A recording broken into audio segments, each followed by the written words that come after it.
अस्सलाम वालेकुम, मैं हूं रेहान तारिक और आप देख रहे हैं दस्तक। मुल्क की सियासी मैदान इस वक्त शतरंज की बिसात मालूम हो रहा है, जहां अपोजिशन और हुकूमत दोनों ही एक दूसरे को जेर करने के लिए नित नई चालें चलने में मसरूफ हैं। अपोजिशन हुकूमती सफों में नकब लगाने के लिए तैयार है तो हुकूमत भी जवाबी हिकमत अमली सामने ले आई है। अपोजिशन की अदम एतमाद तहरीक को नाकाम बनाने के लिए हुकूमत ने बड़ा प्लान तैयार कर लिया, जिसके मुताबिक हुकूमत अपने मेंबरान असम्बली को वजीर आजम पर अदम एतमाद के लिए बुलाए गए इजलास में जाने से रोकने का इरादा रखती है। और हुकूमत का ख्याल है कि अगर हुकूमती अरकान इजलास में नहीं जाएंगे तो अपोजिशन एतमाद के लिए मतलूबा नंबर्स पूरे नहीं कर पाएगी। इस हवाले से आज वफाकी वजीर इत्तलात फवाद चौधरी ने प्रेस कॉन्फ्रेंस की। वो क्या कह रहे थे, सबसे पहले उसकी एक झलक आपके सामने रखता है।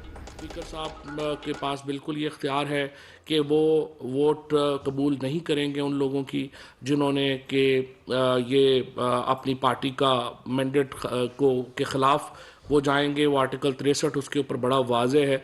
लेकिन इसके साथ साथ मैं ये भी बता दूं कि हमारे तमाम MNAs जो हैं इस वक्त 179 लोग वो थे जो कि जिनकी प्राइम मिनिस्टर साहब जो हमारी पार्टी से और हमारे अलाइज हैं उनकी हमें पूरी मुकम्मल हमायत हासिल है। 172 लोग अपोजिशन ने लेके आने हैं असम्बली में। हमने ज़ाहिर है कि लोग अपने जो हैं वो असम्बली में लेकर नहीं आने हैं और हमारी कोशिश यही होगी कि ये मसला जल्द अज जल्द जो है वो ख़त्म हो सके।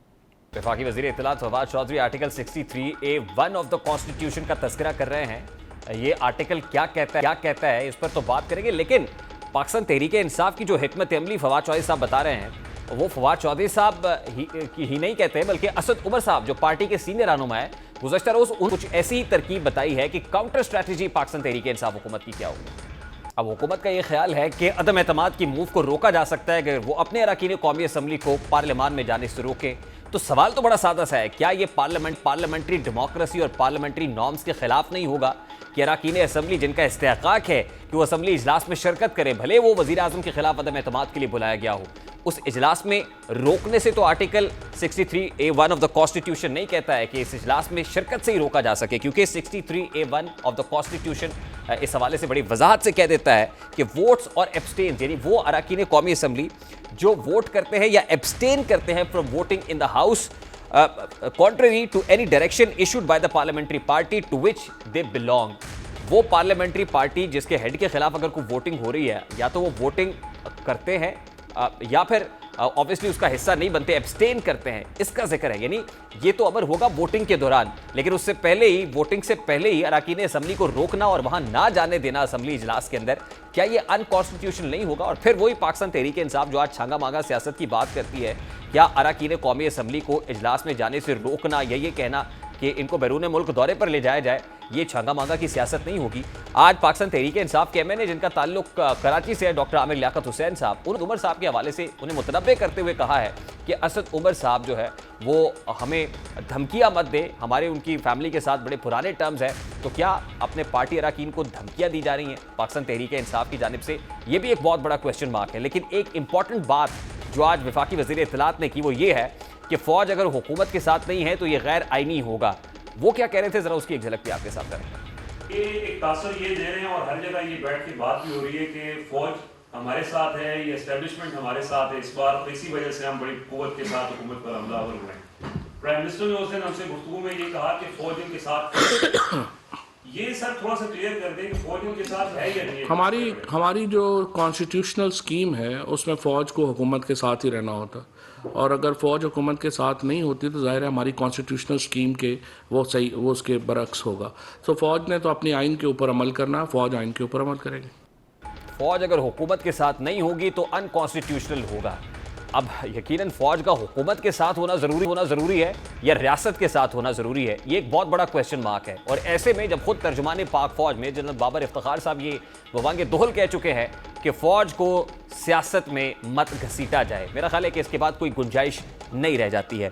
अब इस सारे मामले के बाद इस वक्त जो शहर इक़्तिदार का मंजर है वो देखने से ताल्लुक़ रखता है। शहर इक़्तिदार में इस वक्त जो सियासी पारा है वो हाई होता हुआ दिखाई दे रहा है। अपोजिशन की अकाबरीन और ख़ुद हुकूमती इत्तेहादियों के डेरे इस वक्त शहर इक़्तिदार में है, और दूसरी जानिब इमरान खान साहब वज़ीर आज़म पाकिस्तान शहर इक़्तिदार में नहीं है, वो कभी कराची जा रहे हैं, आज दौरा लाहौर पर है। उस्मान बुज़दार की तब्दीली से मुताल्लिक़ ख़बरें भी फ़ज़ा में हैं, लेकिन इस्लामाबाद के अंदर अंसारुल इस्लाम पार्लियामेंट लॉजेस के अंदर दिखाई देती है यानी अंसारुल इस्लाम वही जमात है जो JUI फे की है, और JUI फे के जो सरबराह हैं मौलाना फजलुर रहमान साहब, वो पहले ही कह चुके हैं कि हम तो चाहते हैं कि ख़िज़ा जाए और बहार आए। तो क्या ये बहार के इम्कानात रोशन हुए हैं? जो पार्लियामेंट लॉजेस में अंसारुल इस्लाम के लोग दिखाई दे रहे हैं, वो आमदोरफ़ चहलकदमी कुछ ऐसी हो रही है कि शहर इक़्तिदार पे इस वक्त अपोजिशन का राज दिखाई दे रहा है, अपोजिशन के लोग वहाँ हैं, हुकूमती इत्तेहादी भी उनसे मुलाकातें कर रहे हैं, जबकि खुद इमरान खान साहब नहीं हैं। लेकिन एक तसादुम की सी सिचुएशन भी देखने में आ रही है। इन्हें गिरफ्तार करने के लिए वहाँ पर पुलिस की नफरी भी तलब की गई है, और फिर आपको पता है कि खुद हुकूमत इरादा रखती है। बिलावल भुट्टो साहब का मार्च तो डी चौक में पहुंचा और उनके खिताब से इख्तिताम पजीर हो गया, लेकिन हुकूमत खुद डी चौक के अंदर एक जलसा करने का इरादा रखती है। तो शहर इक़्तिदार के मौसम में आने वाले दिनों में क्या होगा, ये दर्जा हरारत में कितना इजाफा हो, कितनी दिखाई देगी, ऐसे बहुत सारे सवालात अभी भी मौजूद है। इस वक्त पाकिस्तान तहरीक-ए-इंसाफ के मरकजी रहनुमा सेनेटर फैसल जावेद साहब ने हमें ज्वाइन किया। इन सवालात का जवाब उनसे लेने की कोशिश करते हैं। अस्सलाम वालेकुम फैसल जावेद साहब, बहुत बहुत शुक्रिया आपके वक्त के लिए। सबसे पहले तो बड़ा सादा सा सवाल है, तहरीक अदम एतमाद को रोकने के लिए हुकूमत की जो इस वक्त to the best of my knowledge strategy दिखाई दे रही है, क्या आप अपने अरकान कौमी असम्बली को रोकेंगे कि वो इजलास में शिरकत ना करें? क्या आपने कॉन्स्टिट्यूशनल एक्सपर्ट से, लीगल एक्सपर्ट से इस पर मुशावरत कर ली? देखिए, बात यह है कि जो भी स्ट्रेटजी बना रहे हैं हम, वो तो सामने आ जाएगी, लेकिन एक जो चीज़ है ना, जो ये ख़रीदो फरोख्त चल रही है इस वक्त, जो लोगों को ऑफर्स हो रही हैं, तो उन सब का जो पूरी लिस्ट जो है वो प्राइम मिनिस्टर के पास है। तो अव्वल तो इनकी ये जो तहरीक अदम एतमाद है, ये नाकाम ही होनी है, लेकिन जो जो इनके साथ जाएगा उसकी सियासत ही ख़त्म हो जानी है, पहली चीज़।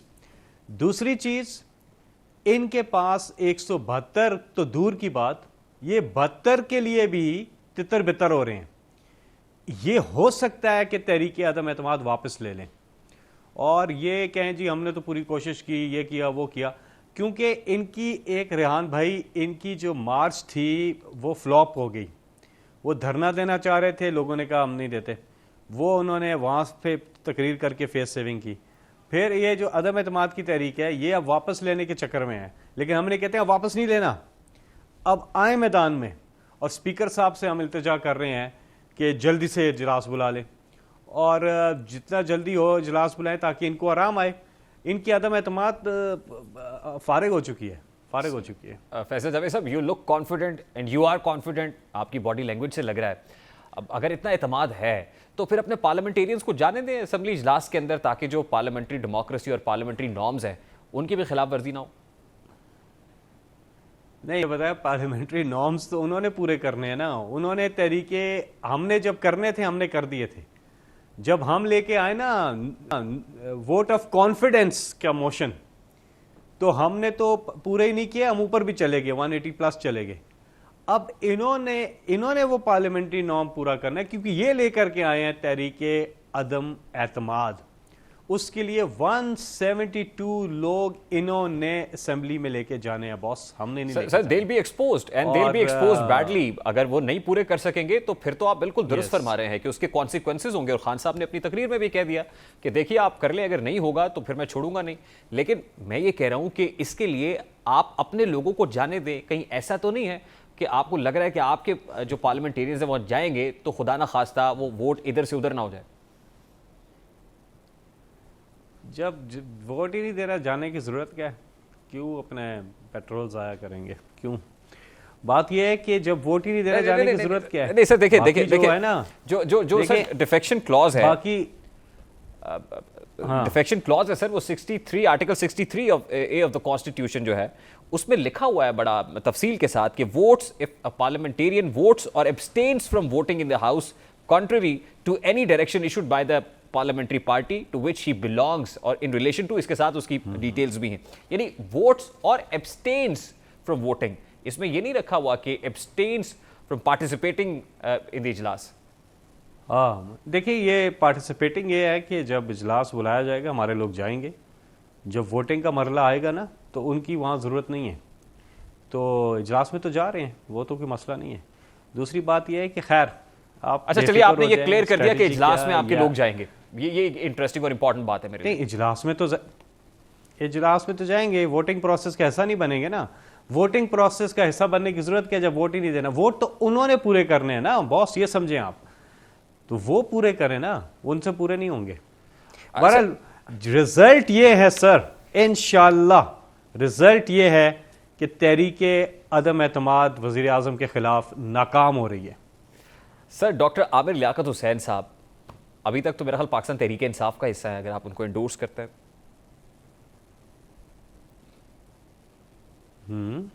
उन्होंने एक ट्वीट किया, उन्होंने कहा कि असद उमर साहब जो है वो धमकियां देने से ज़रा गुरेज करें और मुतनब्बे किया है कि देखिए हमारे उनके ख़ानदान के साथ बड़े अच्छे ताल्लुकात रहे, तो ये जो धमकियां दे रहे हैं अरकान असम्बली को कि आप इजलास में ना जाएं या बाज रहें, कुछ ऐसा भी है? कौन सी कोई धमकियां नहीं दे रहे, और किसी को कोई धमकियां तो नहीं दे रहे। आप बताएं, चलाएं, कहाँ धमकी दी है? कोई धमकी नहीं दे रहे।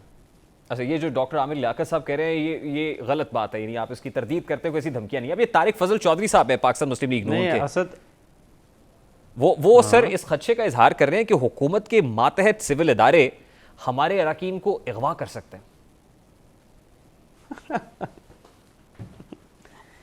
उनके अरकान को क्या करेंगे? वो तो आए ना, वो तो आए, वो तो उनका तो नंबर पूरा नहीं है। वो तो सारे भी आ जाएं तो नंबर तो पूरा नहीं है ना। हम क्यों ऐसी चीजें करेंगे? नहीं, लेकिन वो तो क्लेम कर रहे हैं कि नंबर तो हमारे पास रिक्वायर्ड नंबर से भी ज्यादा है फैसला हाफिज साहब। वो तो कहेंगे हमारे पास 600 नंबर है, तो आप उनकी बात मान जाएंगे क्या? असेंबली में टोटल नंबर ही इतना नहीं होता। वो तो कभी क्या कहते हैं, वो तो पहले ये भी कहते थे कि जब फाइनेंस बिल आया था कि 20 लोग हमारे साथ हैं और ये बजट पास नहीं होगा, वो तो फिर सप्लीमेंट्री बिल पे भी कहते थे कि 25 लोग हमारे साथ हैं। तो उनकी बातों पे जाएंगे तो फिर कुछ और होगा। अच्छा फैसल भाई, इस बार जो सूरत हाल है, छोड़ें और अल्लाह ताला ने, देखिए आप बिल्कुल दुरुस्त फरमा रहे हैं, माजी में बिल्कुल ऑपोजिशन को मुंह की खाना पड़ी है, दैट आई एग्री, लेकिन इस बार जो सूरत हाल दिखाई दे रही है वो समवट बड़ी डिफरेंट नहीं है।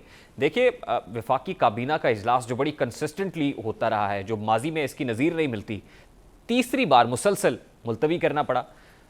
कोर कमेटी का इजलास ज़रूर हुआ, वज़ीर आज़म कराची के लिए उड़ान भरते हैं, फिर वो लाहौर आते हैं, अब फिर रूठे हुओं को मनाया जा रहा है, इत्तेहादियों को पकड़ने की कोशिश की जा रही है, तो बेखुदी बेसबब नहीं गालिब कुछ तो है जिसकी पर्दादारी है। अब ये क्या है, ये आप ही बेहतर बता सकते हैं। नहीं, ये तो क्या है, ये किसी सबको पता है। ये सारी कवरेज भी हो रही है, पर्दादारी क्या है?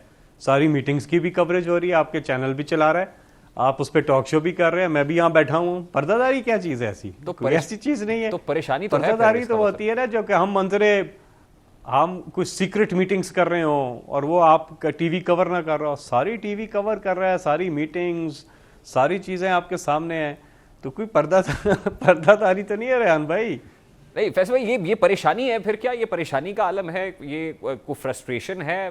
ये भाई एक पॉलिटिकल डेवलपमेंट हो रही है इस मुल्क में, और ये जो तहरीक अदम एतमाद वाले हैं, इन्होंने पूरी एक स्कीमें चलाई हुई हैं, तो हमने इनका मुकाबला करना है ना। आप क्या कहते हैं कि हम जाके पार्क में घूमना फिरना शुरू कर दें? ऐसा तो नहीं हो सकता ना। हमने तो पूरी तैयारी करनी है ना, क्योंकि ये कोशिश कर रहे हैं कि हुकूमत चली जाए। अब आप मुझे बताएं ना, ये पूरी एक साजिश, पूरी एक कैंपेन कर रहे हैं हुकूमत चली जाए, और हम पार्क में जाके घूमना फिरना शुरू कर दें? ऐसे तो नहीं होता। देखिए आप ये कह रहे हैं onus is on the opposition के जो वोट ऑफ नो कॉन्फिडेंस की मोशन लेके आए हैं, उसको टेबल किया है। अगर उनको नंबर फिर पूरे करने दे, जैसे आप ये कह रहे हैं, आपको तो आपके लिए तो रावी सर मखलूत हुकूमत है सर 2023 में अक्टूबर में 2/3 मेजॉरिटी ले रही है पीटीआई, और मखलूत हुकूमत है, और मखलूत हुकूमत के अंदर आप अपने इत्तेहादियों को उनको मिलते हैं और उनको कॉन्फिडेंस में लेते हैं। ये चीजें करनी पड़ती हैं sir, to be very straightforward. ये बिल्कुल दुरुस्त बात है आपकी, और I agree with you, I strongly agree with you. बात है ना। आगे अगला सवाल देखिए इसमें इसका मतलब है इत्तेहादियों ने नाक में दम तो किया हुआ है ना सर? इत्तेहादियों देखिए इत्तेहादी है, पीटीआई का हिस्सा तो नहीं है ना। उनकी अपनी एक आइडेंटिटी, एमक्यूएम पाकिस्तान की अपनी शनाख्त है, मुस्लिम लीग कायदे आज़म की अपनी एक शनाख्त है, और वो हमारे साथ मखलूत हुकूमत में, और जब भी इम्तिहान का वक्त आया है वो हमारे साथ ही खड़े हुए हैं। और देखेंगे आप, जब ये वोटिंग हो रही होगी, वो पीटीआई के साथ हैं, इस हुकूमत के साथ हैं। उन्होंने हर महाज पर ये साबित किया है, बड़ा मौका है पर भी वो ये साबित। वज़ीर आज़म साहब लाहौर आए, चौधरी शुजात साहब इस्लामाबाद में, हुकूमत से तो नहीं मिल रहे, हाँ ऑपोजिशन की अकाबरीन से जरूर मुलाकातें हो रही हैं, इसको क्या समझें? रेहान साहब कोई और सवाल निकालें, क्योंकि प्राइम मिनिस्टर साहब उनसे मिल चुके हैं और लाहौर में वो मीटिंग इनसे पहले हुई उसके है। बाद तो मेरा ख्याल है फिर अब तो ऑपोजिशन से मेल जाकर मुलाकातों के क्या- दरवाजे बंद कर देने चाहिए थे चौधरी शहजाद साहब को। नहीं, क्यों बंद करे सियासी? फिर मैं कहूंगा वो PMLQ है भाई, वो PMLQ है, वो PTI नहीं है। उनकी अपनी एक शनाख्त है, उनकी अपनी एक पॉलिटिक्स है। Why should we interfere? वो क्या मांग रहे हैं आपसे? हमें कौन क्या मांग रहा है? काफ लीग कुछ नहीं। वजारत आला मांगी है चौधरी परवेज इलाही के लिए? कुछ नहीं मांगा। उस्मान बुज़दार को वजारत आला से हटा रहे हैं सर? क्यों, मैं इसलिए आपसे पूछ रहा हूं क्योंकि इस हवाले से मुतजाद खबरें गर्दिश करती रही दिन भर। फिलहाल तो सारा कंसंट्रेशन इधर है ना, इनकी सर्कस के ऊपर।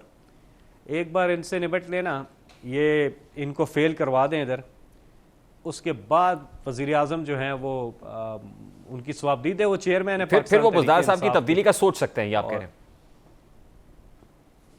No idea sir.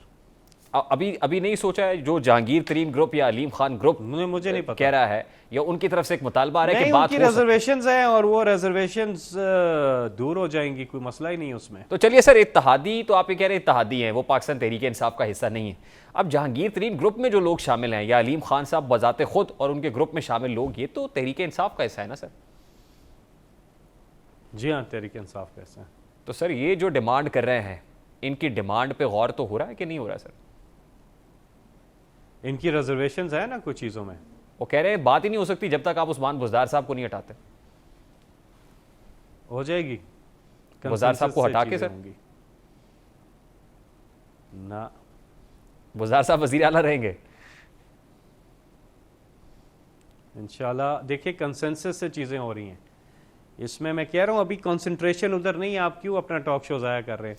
ये बाद में मैं आके बात करूंगा इस पे, पहले इनसे निपट लें आप। ये जो वैसे देखे ना, इनसे निमटने के लिए भी तो आपको अपने लोगों को इंटैक्ट रखना पड़ेगा ना सर। कर रहे हैं जी, इंशाल्लाह कर रहे हैं और हो जाएगा। 172 चाहिए इन्हें, और 172 से बहुत नीचे जाकर ये रुकेंगे। अच्छा, मेरा बड़ा सादा सा सवाल है सर, मुझे बताइएगा, इदारे न्यूट्रल है फैसल जावेद साहब? एक चीज़ मैं क्लियर करूं रेहान साहब, ये बड़ा सवाल करते हो इदारे न्यूट्रल हैं, इदारे कहाँ खड़े हैं। देखिए मेरी बात सुने, फौज को सियासत में नहीं लाना चाहिए। पाकिस्तान फौज हुकूमत के साथ खड़ी होती है। अच्छा, वैसे जो भी इत्तेफाक की हुकूमत बात हो, है, आज आप जो रियासत कुछ के कह रहे हैं साथ सर, खड़ी होती है। आज आप जो कुछ कह रहे हैं मैं उससे बैन ही इत्तेफाक करता हूं। पाकिस्तान के वफाकी वजीर इत्तलात ये फरमाते हैं कि फौज हुकूमत के साथ नहीं होगी तो गैर आईनी होगा। क्या ये स्टेटमेंट देना चाहिए फिर? मुझे नहीं पता है स्टेटमेंट का, लेकिन मैं आपको सवाल का जवाब दे रहा हूँ कि फौज हमेशा हुकूमत के साथ ही खड़ी होती है। नहीं, फौज और का फौज हुकूमत के पाकिस्तान साथ की फौज है। सर फौज तो रियासत का इदारा है ना, वो तो रियासत के साथ खड़ी हुई है। वो सियासत के साथ तो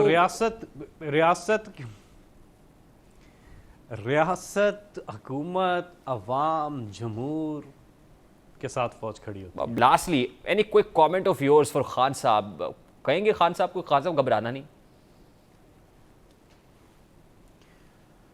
कप्तान कभी भी नहीं घबराता। उसकी टीम अगर घबरा जाए तो वो उनको कहता है कि घबराना नहीं है, उनको मोटिवेट करता है। कप्तान तो कभी नहीं घबराता। कप्तान लव्स दीज चैलेंजेस, अदरवाइज तो बोरिंग है, अदरवाइज तो बोरियत है। कप्तान को चैलेंजेस पसंद हैं और वो एक्साइटेड है ये सब कुछ जो हो रहा है, ही इज़ हैप्पी। घबराना तो बहुत दूर की बात है। पूरी ज़िंदगी उनकी ट्रेनिंग ऐसी है कि वो चैलेंजेस को बड़ी खुशी के साथ उनको हैंडल करते हैं और बड़े दिलेरी के साथ हैंडल करते हैं। लेकिन बड़ा रिएक्शन आया आज बिलावल भुट्टो साहब की तरफ से भी और नून लीग की जानिब से भी, जो जिन अलकाबात से उन्होंने पुकारा है मौलाना फजलुर रहमान को, शहबाज शरीफ साहब हूँ, बिलावल साहब से मुतालिक जो कहा, उस पर बड़ा रिएक्शन आया है सर आज। कहते कप्तान घबराए भाई। आप निकाल लें कोई नाम। भाई बात सुने, करप्ट को करप्ट नहीं कहेंगे तो क्या जामा मस्जिद का इमाम कहेंगे, हाजी कहेंगे, उसको क्या कहेंगे? वो तो सर फॉरम्स मौजूद है ना करप्शन के चार्जेस को प्रूव करने के लिए और फिर सजाओं के लिए। सर आप देखें, आप सवाल करते हैं, मैं आपको जवाब देता हूं ना। मैं वो जवाब नहीं दे सकता आपको जो आपके दिल में है या जहन में है। मैं अपना जवाब फैसल जावेद साहब, बहुत बहुत शुक्रिया आपके वक्त के लिए। पाकिस्तान तहरीक इंसाफ के रहनुमा सेनेटर फैसल जावेद साहब हमारे साथ मौजूद थे। इस वक्त साबिक अटॉर्नी जनरल पाकिस्तान इरफान कादिर साहब ने हमें ज्वाइन किया। अस्सलाम वालेकुम इरफान कादिर साहब, बहुत बहुत शुक्रिया आपके वक्त के लिए। इरफान कादिर साहब, सबसे पहले फरमाइएगा कि हुकूमत जो काउंटर स्ट्रैटेजी दे रही है अदम एतमाद की तहरीक को नाकाम बनाने के लिए, वो ये कह रही है कि हम अपने लोगों को असम्बली इजलास में जाने ही नहीं देंगे। अब ये कहिएगा कि असम्बली इजलास में ना जाने देना, क्या ये कोई कॉन्स्टिट्यूशनल स्टेप होगा हुकूमत का? जी, वो फिजिकली तो इस तरह नहीं रोका जा सकता, क्योंकि वोटिंग जो है वो आपका हक है। तो इसलिए हर वोटिंग को डिटरमिन करना कि ये वोटिंग जो है ये आया ये अपनी पार्टी से वो मुनरिफ हो रहे हैं या डिफेक्ट कर रहे हैं, तो डिफेक्शन एक अलग चीज है और वोटिंग करना या वोट ना करना एक अलग चीज है। लिहाजा उस पे इस तरह से रोक लेना बिफोर हैंड, अभी वोट उन्होंने दिया नहीं है, तो वो अजीब सी बात है कि उनको कैसे पता है कि ये वोट जो है इनमें इसके हक में देना है, इसके अगेंस्ट देना। इरफान साहब, आर्टिकल 63 ऑफ द कॉन्स्टिट्यूशन के अंदर बड़ी वजाहत से लिखा हुआ है कि वोट्स और abstains from voting in the House contrary to any direction issued by the parliamentary head to which he belongs. और इन रिलेशन टू मजीद उसकी वजाहत ये, तो वोट्स और एब्सटेन्स फ्रॉम वोटिंग, एब्सटेन का मतलब ये भी समझा जाएगा कि उसने परहेज किया है असेंबली इजलास में जाने से भी। क्या एब्सटेनमेंट का मतलब ये है फिर? बिल्कुल आप सही फरमा रहे हैं कि उसकी जो लैंग्वेज है वो यही है कि कोई भी शख्स जो कि वोट करता है या वोट नहीं करता, तो मैं ये आपसे कह रहा हूं कि जब तक उसने वोट किया नहीं है, वोटिंग का वक्त नहीं आया, उसके पहले उसको कैसे रोका जा सकता है? ये तो जब वो वोट करेगा या वो वोट नहीं करेगा पार्टी की विशेष के खिलाफ, तो उसके बाद ये बात आएगी ना। लेकिन ये कि उसको पहले रोक दिया जाए, तो क्या उसमें आपको बताया हुआ था कि उसमें वोट इस तरह करना और इस तरह नहीं करना? उससे पहले रोकने वाली बात जो है उससे मैं एग्री नहीं करता, वो पॉसिबल नहीं है। यानी किसी भी मेंबर नेशनल असेंबली का ये इस्तेहकाक है कि वो एटलीस्ट असेंबली इजलास में तो जाए। आप ये कह सकते हैं कि पार्लियामेंट्री डेमोक्रेसी या पार्लियामेंट्री नॉर्म्स जो हैं वो तो यही कहती हैं कि असेंबली इजलास में जाना चाहिए। अब अगर हुकूमत रोकती है तो इसका मतलब ये कि गैर आईनी इकदाम कर रही होगी फिर हुकूमत?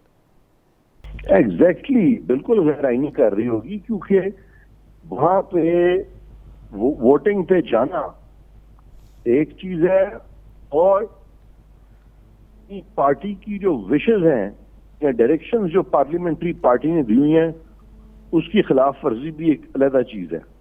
और यहाँ पे वो खिलाफ वर्जी तो तब होगी ना जबकि वोटिंग का वक्त आएगा और वो वोट करेगा या वो वोट नहीं करेगा पार्टी की डायरेक्शंस के मुताबिक, तो फिर ये स्टेज आएगी। अभी तो वोटिंग का टाइम नहीं है, तो ये पहले उसको रोक देंगे। हो सकता है ये कि सारों को अगर इस तरह रोक देंगे तो ये तो कोई मेरा मतलब है कि देखा नहीं है।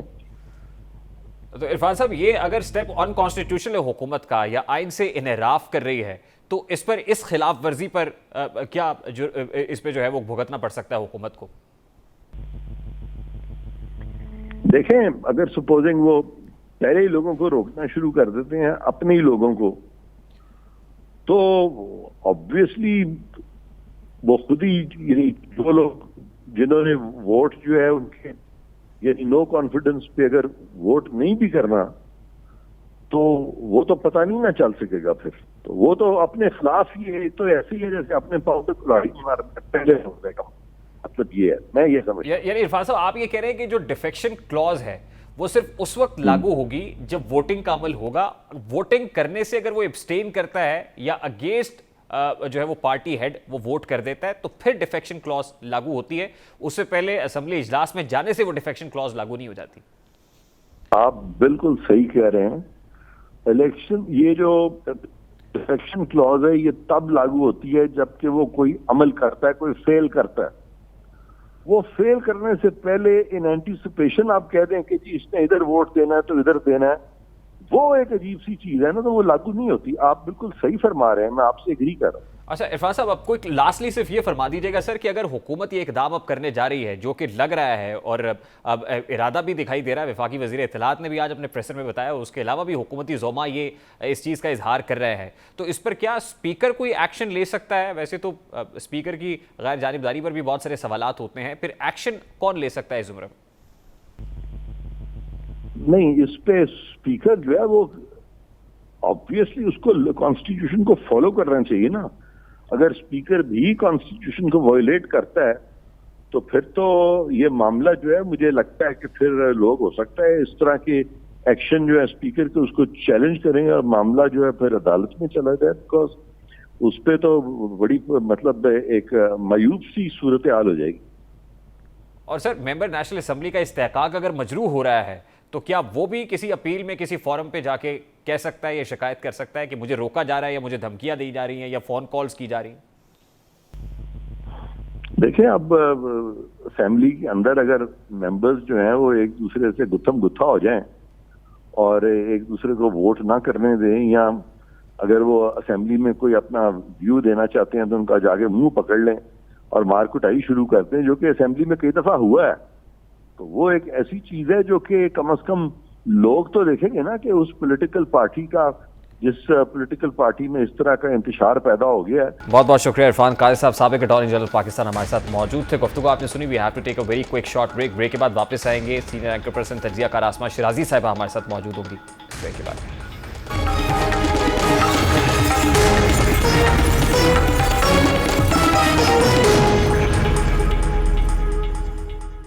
Welcome back. इस वक्त सीनियर सहाफ़ी तजियाकार आसमा शिराजी साहिबा हमारे साथ मौजूद हैं। अस्सलाम वालेकुम आसमा शिराजी साहिबा, बहुत बहुत शुक्रिया आपके वक्त के लिए। आप इस वक्त इस्लामाबाद में मौजूद हैं। सबसे पहले तो बताइएगा इस्लामाबाद का सियासी पारा इस वक्त कैसा है?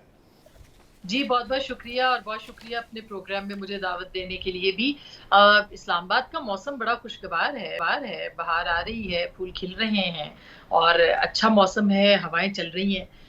गर्मी की शिद्दत कम है लेकिन सियासी गर्मी की शिद्दत बहुत ज़्यादा हो रही है। गहमा गहमी है, हलचल है, और इस्लामाबाद का यही हुस्न है कि इक़्तिदार भी देखते हैं और इस तरह से जो जलसे भी होते हैं, तहरीक भी होती हैं, डी चौक पे जलसे सजते हैं। अभी हुकूमत भी कह रही है कि एक जलसा उनको भी डी चौक के ऊपर करना है। तो दिलचस्प सूरत हाल है, और मैं बार बार कुछ दिनों से कह रही हूँ कि पहले सियासत जो थी वो दिलचस्प मरहले में थी, अब सनसनी खेज मरहले में दाखिल हो। तो शहर इक़्तिदार में ये गहमा गहमी आसमा शाही साहब उस वक्त हो रही है कि जब खुद वज़ीर आज़म इमरान खान साहब इस्लामाबाद में मौजूद नहीं है। कभी वो कराची में होते हैं, फिर लाहौर होते हैं, उनका वक्त कम गुजर रहा है, लेकिन अपोजिशन के अकाबरीन यहाँ पर ज़रूर हैं और वो तहर्रुक भी देखा जा रहा है। ना सिर्फ अपोजिशन के लीडरान यहाँ पर है बल्कि हुकूमती इत्तेहादी भी हैं। तो हुकूमती इत्तेहादियों और अपोजिशन के माबैन क्या बातचीत चल रही है? देखिए, आज एमकेएम की तरफ से भी काफ़ी अहम डेवलपमेंट हुई कि वो आसिफ ज़रदारी साहब से मिले, और बहुत एक दूसरे के वो पॉलिटिकली हरीफ है, लेकिन उसके बावजूद जो है वो एक दूसरे के साथ उनकी मुलाकात हुई। और इसी तरह से मौलाना फजलुर रहमान के साथ उनकी मुलाकात हुई, और फिर काफ लीग के साथ मुलाकात हुई, और काफ लीग और एमकेएम की आपस में भी बहुत अहम जो बातचीत हुई है, क्योंकि दोनों ने एक तरह की पॉलिसी इख्तियार करने का फैसला किया। और अब से थोड़ी देर पहले खालिद मकबूल सिद्दीकी साहब को मैं सुन रही थी, उनकी जो गुफ्तगू थी उसका जो तासुर है वो कोई बहुत ज़्यादा हुकूमत के हक में नहीं जा रहा, और वो हुकूमत के हक में नहीं है। लेकिन जो इम्पोर्टेंट चीज़ है वो ये है कि इस वक्त कुछ भी कहना कबल अज़ वक्त है कि क्या इत्तेहादी जमातें जो है वो अपनी हुकूमत के साथ खड़ी रहेंगी या वो उनसे अलग हो जाएंगी, क्योंकि नंबर्स गेम जो है वो इस T20 मैच के आखिरी चंद ओवर्स के ऊपर पहुंच गई है, जहां पे सबको फैसला कुन जो मरहला है उसमें अपने फैसले करने होंगे और कौम को आगाह करना होगा। तो मेरा ख्याल है कि दिलचस्प सूरत हाल है, अहम भी है और नाजुक भी है। लेकिन सबसे इम्पोर्टेंट है कि जो आपने देखा होगा कि अभी मौलाना फजलुर रहमान के जो लोग हैं वो भी अंसारुल इस्लाम के, वो अपनी लॉजेस के बाहर और पार्लियामेंट के बाहर पहुंच गए हैं। तो अगर अब हुकूमती जमात के लोग भी वहाँ पे आते हैं तो मेरा ख्याल है कि एक तसादुम किसी सूरत हाल या महाजराई जो है वो भी उसकी सूरत भी आ सकती है, खुदा न खास्ता कि इस तरह का कोई मामला भी जो है देखने को मिल सकता है। तो ये देखना बहुत अहम होगा कि अब सियासी जमातें जो है वो किस तरह से इन मामलात को डील करती हैं। इत्तेहादियों का ऑपोजिशन से मुलाकातों का अब दूसरा राउंड है, क्योंकि सबसे पहले ऑपोजिशन से मुलाकात हुई एमकेएम की भी, काफ लीग की भी, फिर वज़ीर आज़म इमरान खान साहब ना सिर्फ काफ लीग के यहाँ गए बल्कि गुज़श्ता रोज़ वो बहादराबाद भी हुए हैं। लेकिन इसके बाद फिर इत्तेहादियों का ऑपोजिशन से जा मिलना, क्या समझा जाए कि अभी इत्तेहादी कन्फ्यूज्ड है, अनसर्टन है, फैसला नहीं कर पा रहे, या आपको लग रहा है कि आज की मुलाकात के बाद को ब्रेक थ्रू होगा? देखिए, ब्रेक थ्रू तो मेरा नहीं ख्याल कि अभी बहुत जल्द होगा, लेकिन एक तरह से जो परसेप्शन है वो बड़ा क्लियर होता चला जा रहा है कि जो इत्तेहादी हैं, ख़ास करके एमकेएम के बहुत ज़्यादा तहफ़्फ़ुज़ात हैं, और आज भी उन्होंने कहा कि उनके तहफ़्फ़ुज़ात सिद्दीकी साहब ने के दूर नहीं हुए। तो इसका तो मतलब ये है कि एमकेएम जो है वो एक तरह से वाज़ेह है, और उनका पीपल्स पार्टी के साथ मिल लेना आके और मौलाना से इस बात की निशानदेही करता है कि एमकेएम जो है वो ओपन माइंड के साथ या अपने ऑप्शंस को ओपन रख के जो है वो मिल रही है। और इसी तरह से चौधरी बरादरान का भी यहाँ पे मौजूद होना और मुख्तलिफ मुलाकातें करना मौलाना के साथ, जरदारी साहब के साथ, इस बात की गमाज़ी कर रहा है कि उन्होंने भी अपने जो ऑप्शंस हैं वो ओपन किए हैं, और जिस तरह की इत्तलात आ रही हैं कि काबीना के अंदर भी उनका जो पुराना रोल है उसको बरकरार रखा जाए और स्पीकर पंजाब असेंबली जो है उनको भी इंटैक्ट रखा जाए। तो ये एक अहम डेवलपमेंट है, और मेरा ख्याल है कि अगले चंद माह के अंदर अगर इंतखाबात की सूरत हाल है तो अपोजिशन नहीं चाहेगी कि जो इत्तेहादी हैं उनको खोया जाए, और इत्तेहादी नहीं चाहेंगे कि इस वक्त जो है वो अगले इलेक्शन से पहले जो है वो अपोजिशन जमातों को, चंद जमातों को जो है वो नाराज करे। तो मेरा ख्याल है कि ये बहुत अहम होगा कि वो कब फैसला करते हैं। फैसले की जो घड़ी है वो भी मेरा ख्याल है बहुत करीब है, जिसमें कि जो इत्तेहादी जमातें हैं उनको अपने वाज़ेह मौक़िफ़ के साथ सामने आना पड़ेगा, और जब वो वाज़ेह मौक़िफ़ के साथ सामने आ जाएंगी तो हुकूमत या बहुत मज़बूत हो जाएगी या बहुत कमज़ोर हो जाएगी। इसी तरह से जो हुकूमती अराकीन हैं जिनकी इत्तला आ रही है, जिनका नंबर अपोजिशन जमातें शेयर कर रही हैं कि वो 22 है या 25 है, जिस तरह का भी नंबर है, उनके बारे में जो लीगल लैकूनाज़ हैं उनके ऊपर भी जो है वो अपोजिशन काम कर रही है, और हमारी इत्तलात हैं कि इस सिलसिले में भी कोई बड़ी डेवलपमेंट जो है वो सामने आ जाएगी अगले चंद घंटों जी में। जी, मैं इस तरफ आता हूँ, लेकिन जहां तक काफ लीग का ताल्लुक है, आपने बड़े इंपॉर्टेंट इशू की तरफ निशानदेही की और शायद इसीलिए वजीर आजम ने लाहौर का दौरा भी किया कि वहां पर उस्मान बुज़दार की तब्दीली से मुताल्लिक कुछ बातें हो रही थी, फिर कुछ रूमर्स भी आई, फिर कुछ उसमें तरदीद भी चलाई गई। तो ये कहेगा कि इस्लामाबाद में इस हवाले से, इस्लामाबाद की हवा में क्या खबर है? क्या वाकई उस्मान बुज़दार जो है वो वजीर आला पंजाब रहेंगे, या उनकी तब्दीली के इम्कानात भी डिस्कस हो रहे हैं? देखिए, इम्कानात तो हर चीज़ के मौजूद हैं। हम ये नहीं कह सकते कि इम्कानात जो हैं वो ख़त्म हो गए, और सियासत तो इम्कानात पे ही चलती है। पॉसिबिलिटीज़ को ही सियासत जो है वो कहा जाता है। लिहाज़ा अफ़वाह भी है और ख़बरें भी आ रही हैं कि उस्मान बुज़दार साहब के, और एक तो हक़ाइक़ भी सामने है। जो अगर हम इस वक्त की सूरत-ए-हाल को सामने रखें तो आप देखिए तरीन ग्रुप सामने आ चुका है। अलीम खान साहब का ग्रुप जो है तरीन साहब के साथ मिल चुका है। अलीम खान जो है वो जहांगीर तरीन से मिलने के लिए लंदन पहुंच गए हैं। वहाँ से भी कोई बड़ी डेवलपमेंट है वो सामने आ सकती है। और इसी तरह से आप ये देखिए कि जो नए वज़ीर आला की जोड़ तोड़ है या जो उसके आदात की लड़ाई है, उसके अंदर भी काफ़ी ज़्यादा जो है वो गहमा गहमी आपको या जो सूरत हाल है वो दिलचस्प होती दिखाई देती है। ये आपको याद रहे कि वहाँ पे भी कोई 9 10 से 11-12 नंबर्स का फ़र्क है, और उस नंबर पे भी 6 तो पाकिस्तान पीपल्स पार्टी के हैं, और अगर 4-5 लोग जो हैं वो अपनी पोजीशन सामने लेके आ जाते हैं तो भी उनकी हुकूमत बन सकती है। लेकिन अपोजिशन इस चीज़ को प्रेफर कर रही है कि जो नाराज़ अरकान हैं हुकूमती जमात के या फिर पाकिस्तान मुस्लिम लीग कायदे आज़म हैं जिनके वहाँ पे अरकान मौजूद हैं, उनको साथ लिया जाए ताकि एक मजबूत सिचुएशन जो है उसको भी आप सामने ला आसमा साहिब साहब, हालात को बड़े क्लोजली वॉच करते हुए what is your take on it? जो वज़ीर आज़म इमरान खान साहब खुद भागदौड़ कर रहे हैं, आपको लगता है कि उनके हक में उनके लिए सूदबंद साबित होगी, वो मैनेज कर लेंगे, और ये जो बादल इस वक्त दिखाई दे रहे हैं पाकिस्तान तहरीक इंसाफ हुकूमत के ऊपर, ये छट जाएंगे? मेरा ख्याल है बहुत चीज़ों में बहुत देर हो गई है, और ये सारी जो एक्टिविटी थी ये बहुत पहले की थी कि उनको अपने इत्तेहादियों के साथ जो है वो बहुत अच्छे मरासम रखने चाहिए थे। लेकिन अभी भी हम ये नहीं कह सकते, सियासत में कुछ भी किसी भी वक्त हो सकता है, और ख़ास करके इस वक्त की जो सियासत है उसमें तो कुछ भी हो सकता है। लेकिन वज़ीर आज़म इस वक्त या जो तहरीक इंसाफ की हुकूमत है वो इस वक्त कमज़ोर जगह पे खड़ी है, और जो इशारे मिल रहे हैं सियासी जमातों से और जो इत्तेहादी जमातों से और अरकान खुद पाकिस्तान तहरीक इंसाफ के अंदर से, वो कोई बहुत खुशगवार नहीं है। मौसम खुशगवार है लेकिन इशारे अच्छे नहीं है हुकूमत के वास्ते। लिहाजा एक तरह से लेकिन ज़ाहिर है कि प्राइम मिनिस्टर लाहौर पहुंचे हैं, कुछ वहाँ पे भी उनकी मुशावरत होगी, कुछ लो और दो या जो भी इस तरह की सिचुएशन है उसको वो आजमाने की ज़रूर कोशिश करेंगे। हमारी इत्तला के मुताबिक उन्होंने जितने नाराज़ लोग थे उनको इंगेज करने की इससे पहले कोशिश कर ली थी और कर रखी थी, लेकिन उसके बावजूद अभी जो है वो मामलात उनके हाथ में नहीं आए हैं। लेकिन कल को वोटिंग से पहले तक के और वोटिंग तक के जो मामलात हैं वो कुछ भी हो सकते हैं और आपने पाकिस्तान की सियासत में देखा है, सेनेट के अंदर 64 अराकीन खड़े हुए थे और उसके बाद आपने देखा कि कितने रह गए थे। तो एक बिटर हिस्ट्री भी मौजूद है कि नंबर जो है वो अपोजिशन के भी कम हुए थे और फिर आपने देखा कि इल्ज़ाम भी अपोजिशन पे लगा था कि उन्होंने लोगों को खरीदा है। फिर गिलानी साहब का इलेक्शन भी आपने देखा कि उस गिलानी साहब के इंतखाब के अंदर भी जो है वो उनका जीतना और बड़ी तादाद में अच्छे नंबर के अंदर जो है वो वज़ीर आज़म के लोगों का इधर आना और उनको वोट देना, ये भी एक बहुत ही अहम डेवलपमेंट है। फिर आपने देखा कि उसके बाद एक और सिचुएशन भी आई थी जिसमें प्राइम मिनिस्टर ने वोट ऑफ कॉन्फिडेंस लिया था और 172 पहले मिले थे, 179 उनके दोबारा हो गए और आज भी फवाद चौधरी साहब कह रहे हैं कि 179 के करीब लोग हैं। तो अब देखना यही है कि किस हद तक न्यूट्रलिटी रहती है, किस हद तक जो है वो कॉल्स नहीं आती हैं, किस हद तक जी मैं इसी से मुताल्लिक आपसे जानना चाह रहा था। फवाद चौधरी साहब ने अपने प्रेसर में कहा कि फौज हुकूमत के साथ नहीं होगी तो गैर आईनी होगा। अब इससे बहुत सारे मीनिंग्स लिए जा सकते हैं कि तासुर है कि जो फौज गैर सियासी बात कर रही है कि सियासत में इदारों को ना धकेला जाए, और जानिबदारी का जो तासुर है, गैर जानिबदारी का, उस तासुर को ज़ाहिल करने की बात कर रहे हैं वफाकी वज़ीर इत्तला। जी, मेरा ख्याल है कि ये सबसे बड़ा अलमिया है पाकिस्तान का कि अगर इस वक्त फौज सियासत के अंदर मुदाखलत नहीं कर रही तो उनको बार बार सियासत के अंदर घसीटा जाए, उनको धकेला जाए कि आप सियासत के अंदर इन्वॉल्वमेंट शो करें। और आज भी जो उन्होंने प्रेस कॉन्फ्रेंस की, मेरा ख्याल है कि उसमें उसका एक ही मतलब निकलता था कि आप किसी तरीके से सियासत के अंदर दोबारा आए।